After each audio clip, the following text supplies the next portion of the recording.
അഥവാ നിങ്ങൾ സ്വപ്നം കണ്ട റിസൾട്ട് നിങ്ങൾക്ക് എത്തിയില്ല എങ്കിൽ അവിടെ തളർന്നു വീഴരുതേ. ഒരിക്കലും ഫുൾ എ പ്ലസ് കിട്ടിയില്ല എന്ന് കരുതിയിട്ട് ഭൂമി രണ്ടായി മാറുകയോ അല്ലെങ്കിൽ ഭൂമി തല കുത്തനെ നിൽക്കുകയോ തുടങ്ങിയിട്ടുള്ള കാര്യങ്ങളൊന്നും ഈ ഭൂമിയിൽ സംഭവിച്ചിട്ടില്ല. ഫുൾ എ പ്ലസ് എന്നുള്ളത് സ്വപ്നമായിരിക്കാം. പക്ഷെ ആ സ്വപ്നത്തിലേക്ക് നിങ്ങൾ എത്തിയില്ല എന്ന് കരുതിയിട്ട് അവിടെ അവസാനിപ്പിക്കാനുള്ളതല്ല നിങ്ങളുടെ ജീവിതം. അത് ഞാൻ എക്സാമിനേഷന്റെ റിസൾട്ടിന് തൊട്ട് മുൻപേ പറയാനുള്ള കാരണം ഇതാണ്. റിസൾട്ട് വന്ന ശേഷം നിങ്ങൾ ഒരു പക്ഷേ ഈ ഒരു വീഡിയോ നിങ്ങൾ എന്ത് ചെയ്യില്ല നോക്കിക്കൊള്ളണമെന്നില്ല.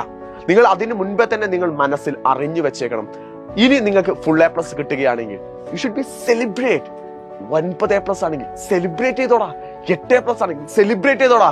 കാരണം നിങ്ങൾ പഠിച്ചതിനുള്ള റിസൾട്ടാണ് നിങ്ങളുടെ മുമ്പിൽ കിട്ടിയിട്ടുള്ളത്. സോ അതുകൊണ്ട് ഹാപ്പി ആയിട്ടിരിക്കുക. ഒന്നും നിങ്ങളെ തളർത്താൻ പോകുന്നില്ല. ഈ ഒരു റിസൾട്ട് എന്ന് പറയുന്നത് നിങ്ങളുടെ ഭാവിയെ വലിയ രീതിയിൽ ചേഞ്ചുകൾ വരുത്തുന്ന കാര്യമൊന്നുമല്ല. നിങ്ങളുടെ ഹാർഡ് വർക്കിനുള്ള ഒരു റിസൾട്ട് മാത്രമാണ്.